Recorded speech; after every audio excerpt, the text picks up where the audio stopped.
Hello, everybody, and welcome or welcome back to the second shelf and to one of several announcement videos. The last one was the video about the 1001 books I have to read book club.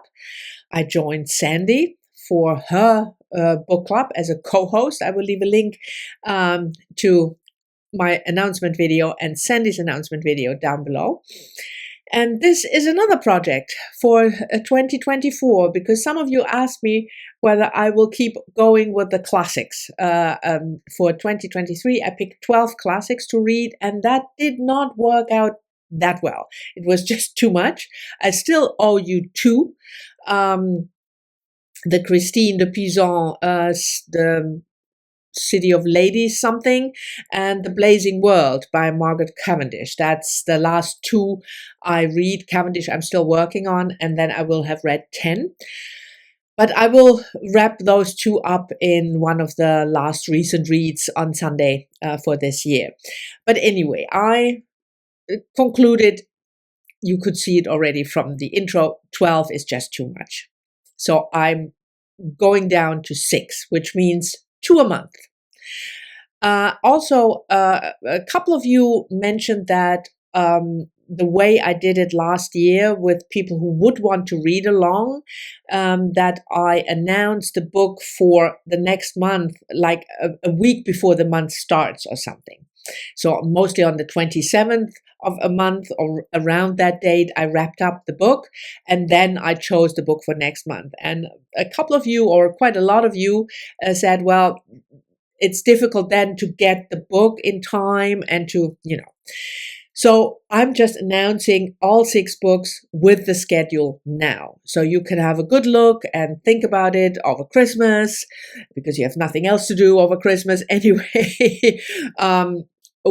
Whether you want to join with all 6 or 1 or 2 of them, and you will have enough time also to get the book either from the library or used, or if you want to buy it new, of course. But I think it gives you more opportunity to actually participate, because you can, beforehand which book we will read. And again, like I said, each book 2 months. So for the month, the last public service announcement for the list is this year or next year, 2024, I want to focus on BIPOC authors and translations. So from the 6 books I picked, 5 are translated works, so not originally published in English. That's what translated means for me. So you can, of course, if you are Japanese, the Japanese book is not a translated work. But for me, translation means not originally published in English. And the exception is the first one, because this is a POC author, person of color.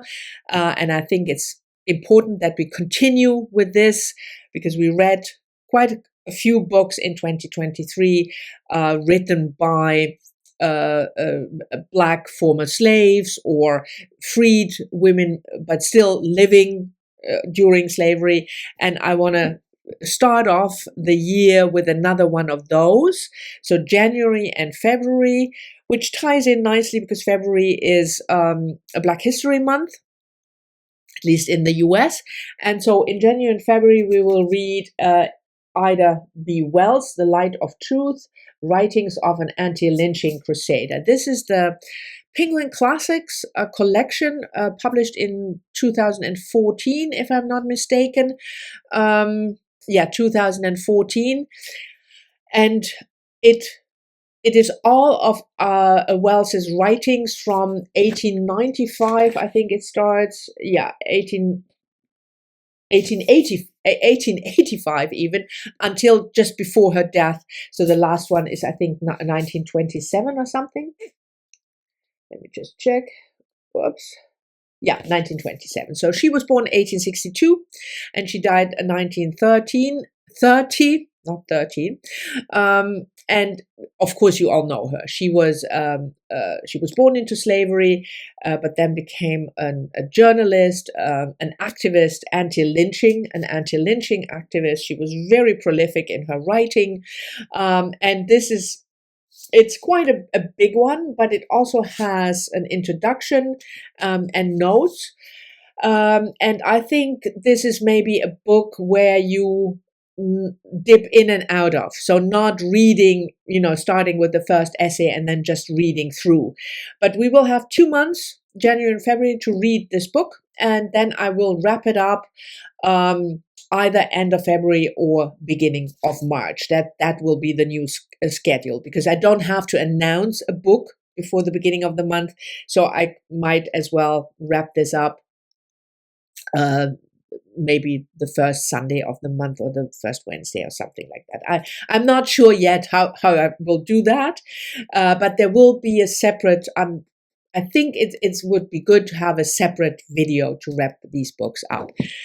Okay, so that's January, February. In March and April, we will go quite early, 16th century, and read a translated work from the French, and that is Marguerite de Navarre, the Heptameron, translated from the French by Paul Chilton.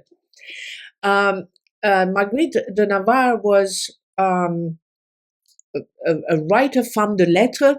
She was the sister of the French king, Charles II, Charles I, Francis I, Francis I. And this is very much a book like the Canterbury Tales. So it's a group of people, I don't know, five women, 5 men, and they have to evacuate the city because of certain events, and then they spend the time telling stories. And it's more than 30 stories in total, obviously, because there are 10 people, but they tell more than one story. And that's all I know. But it's definitely a canon classic, and I have never read it.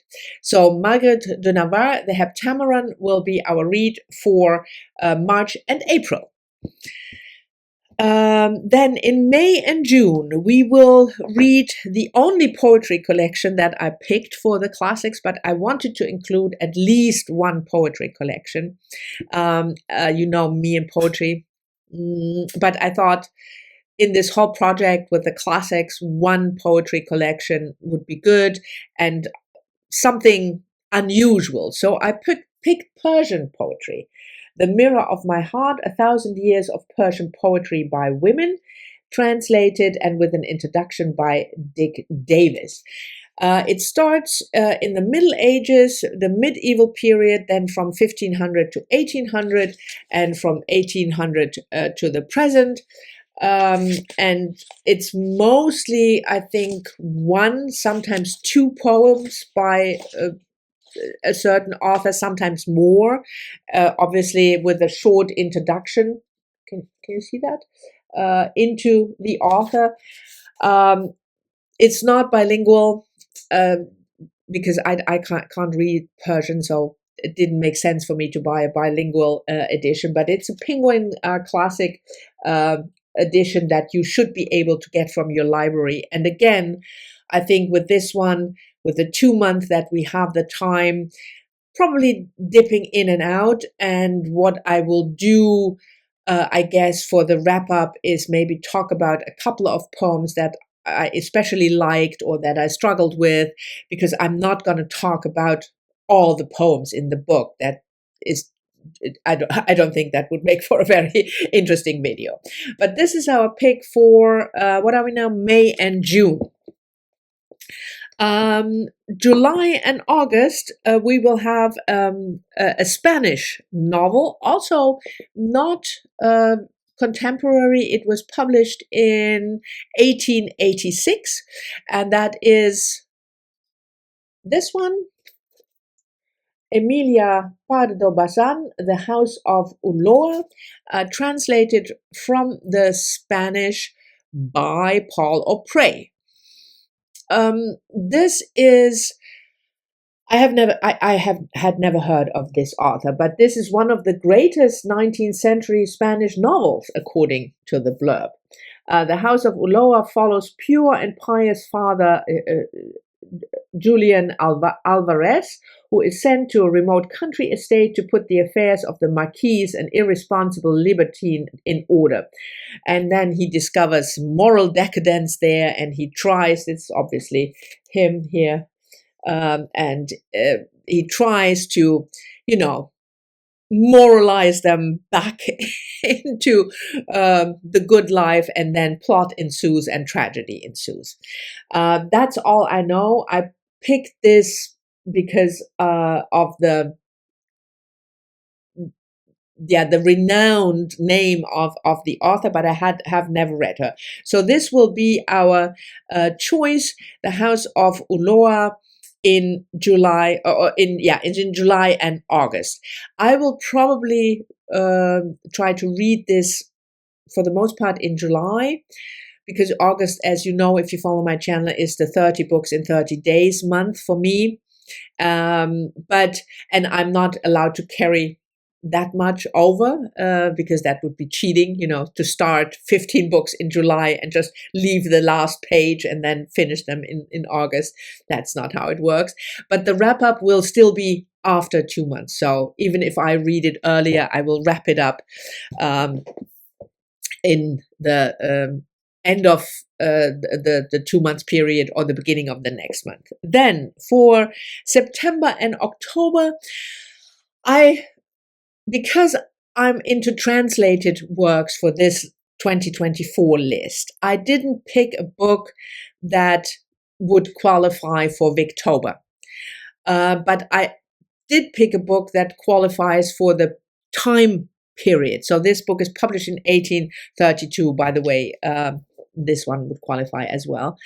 But the French George Sand, Indiana, a new translation by Sylvia Raphael, and the book was first published in 1832. So it is within the Victorian time frame, but it's of course not a Victorian novel, so it can't count for Victober. And we're reading this September, October, and Indiana.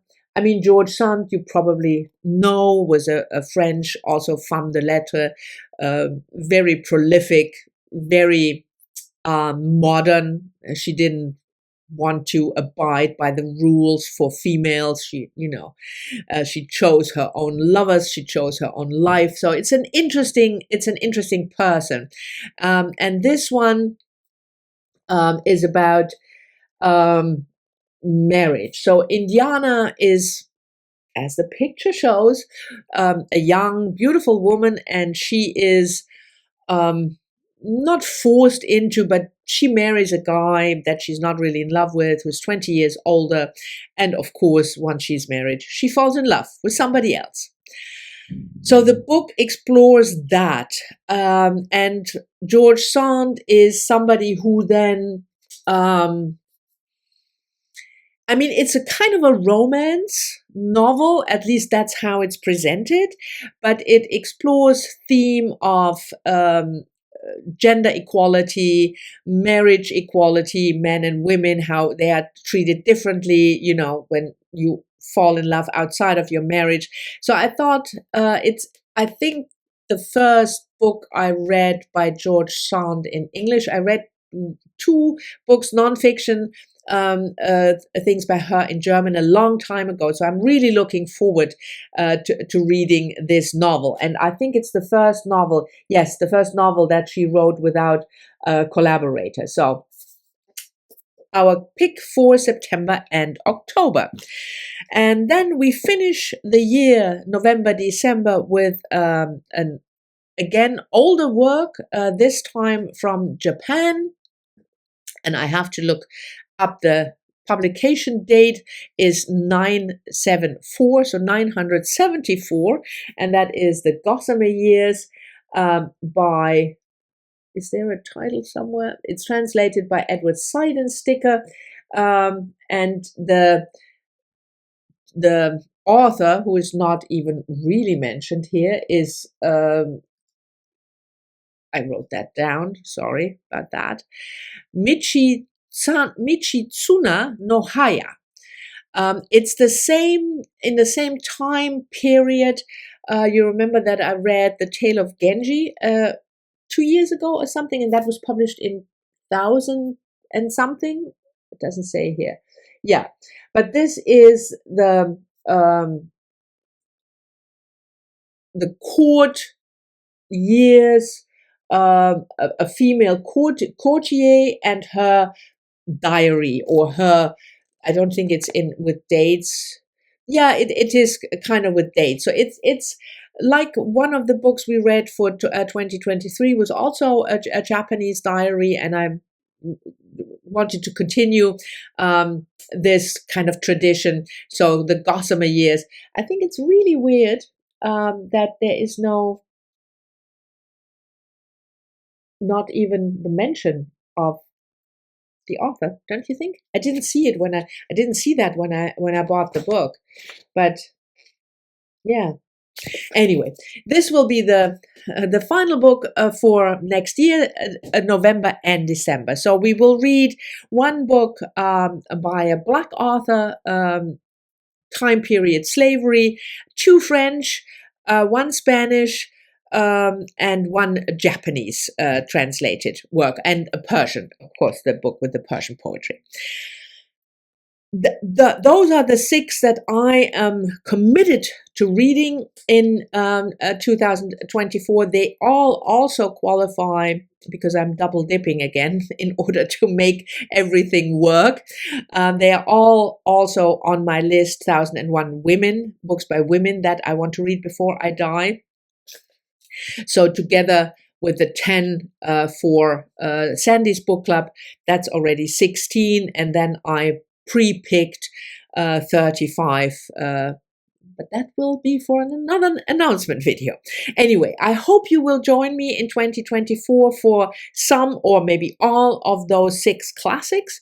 Of course, let me know down in the comment. There will be no Discord, no Goodreads group, something. We just read it, and then I talk about it in a video, and you talk about it in the comments.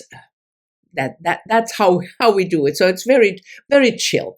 Anyway, I hope you like my selection. Thank you very much for watching. Leave me a comment if you're so inclined, and I'll talk to you all soon in the next one.